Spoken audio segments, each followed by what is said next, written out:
আপনি যদি মুসলমান হন আপনার 1 লাখ টাকা দেবো। হ্যাঁ, করবেন?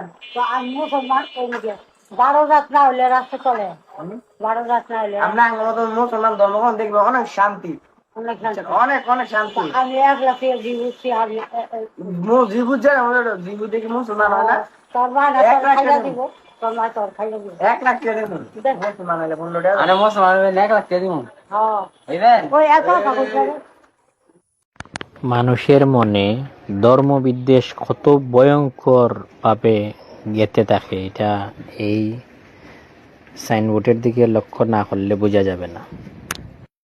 এই হিন্দু বৃদ্ধা মহিলা তিনি এই দোকানে এসেছিলেন সাহায্য নেওয়ার জন্য, যে ভিক্ষাবৃত্তি করে তারা তো সাহায্য নেওয়ার জন্য যখন আসেন, এইখানে যেই দোকানে যে ছেলেটি বসে আছে এবং তার সাথে তার আরেকজন যে সঙ্গী রয়েছে, এই হিন্দু মহিলাকে সাহায্য দেওয়ার সময় তিনি তাদেরকে মানে লোভ দেখাচ্ছেন, অফার করছেন যে তিনি যদি মুসলিম হয়ে যায় তাহলে তাকে 1 লক্ষ টাকা দিবে।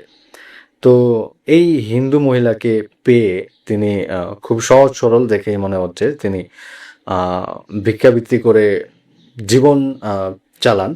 তো তাকে প্রলোভন দেখাচ্ছে যে 1 লক্ষ টাকা দিবে সে যদি মুসলিম হয়ে যায়, আর মুসলিম অনেক ইসলাম নাকি অনেক শান্তির ধর্ম, সেই শান্তির ধর্মে যদি আসে তাহলে তাকে 1 লক্ষ টাকা দিবে।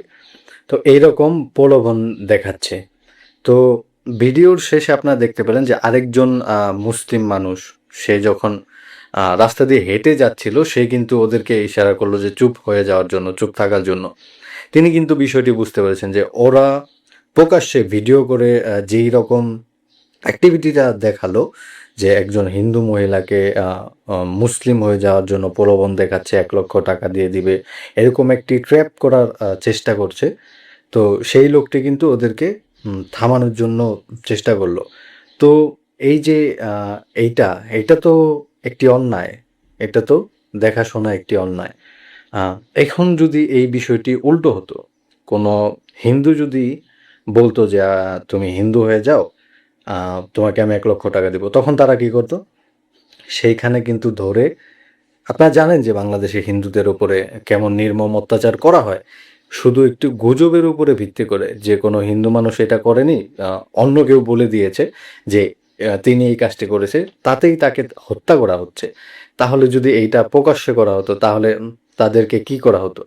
মানে বাংলাদেশের মানুষ আসলে, আমি বাংলাদেশের সকল মানুষকে বলবো না, এরকম কট্টরপন্থী মানুষ যারা, যাদের মাথায় কিছু নেই, গোবর পোড়া, এরা আসলে কি চায়?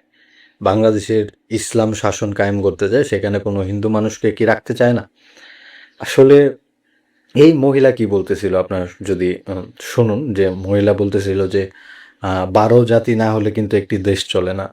মানে তিনি বলতেছে, তার কথা 100% ঠিক, যে একটি দেশে সকল যে যেখানে জন্মগ্রহণ করেছে সেখানে থাকা তার প্রাকৃতিক অধিকার, সেখানে সে থাকবে, এইটা তার সবচেয়ে বড় অধিকার।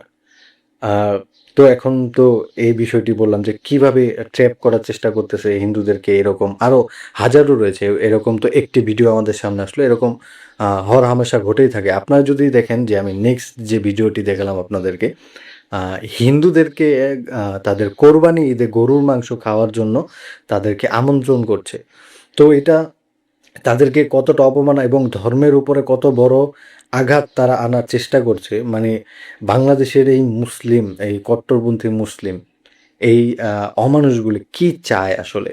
মানে বাংলাদেশ থেকে হিন্দুদেরকে সবাইকে বিতাড়িত করে দেবে, এইরকম কোনো চেষ্টা তারা চালাচ্ছে। অবশ্যই এরকম চেষ্টা তারা চালাচ্ছে।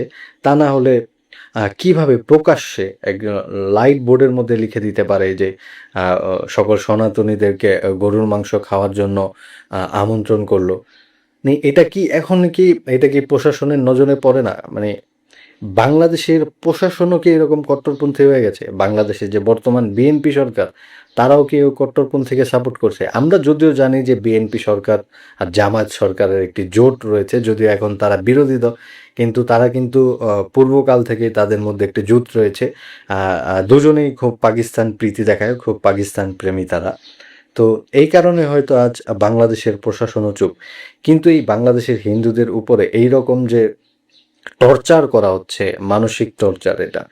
যে তাদের যখন সেই লাইট বোর্ডটি দেখবে কোনো হিন্দু মানুষ যে তাদেরকে এরকম করছে, তার মনে কতটা কষ্ট আসতে পারে। আর সরাসরি কাউকে মুসলিম হয়ে যাওয়ার জন্য অফার করছে, 1 লক্ষ টাকা তাদেরকে দিবে। মানে এটা কি ধরনের মানসিকতা? এরা তো মানুষের মধ্যেই পড়ে না। যে কট্টরপন্থী মনোভাব দেখায় তারা কখনো মানুষের মধ্যে পড়তে পারে না। মানুষ যদি হতো তাহলে তাদের অবশ্যই মানবিকতা থাকতো, তাদের মধ্যে মানবিকতা বলতে কিছু নেই। তো আজকের এই ভিডিও আর দীর্ঘায়িত করব না, আপনাদের শুধু একটু জানানোর চেষ্টা করলাম, এইটা একটু দেখানোর চেষ্টা করলাম যে বাংলাদেশের মুসলিমরা কিভাবে হিন্দুদেরকে ট্র্যাপ করতেছে, কিভাবে তাদেরকে যদি আপনি মুসলিম হয়ে যান হিন্দু থেকে তাহলে থাকতে পারবেন, না হলে আপনাদের উপরে এরকমই টর্চার করা হবে, মানসিক শারীরিক সব দিক থেকে টর্চার করা হবে। তো আপনারা আমার যে সনাতনী ভাই বোনেরা যেখানেই আছেন আপনারা সকলে সেফ থাকুন, দেখে শুনে পা ফেলুন, দেখে শুনে পদক্ষেপ নিন। সকলকে ধন্যবাদ। জয় হিন্দ, জয় শ্রীরাম, ভারত মাতা কি জয়।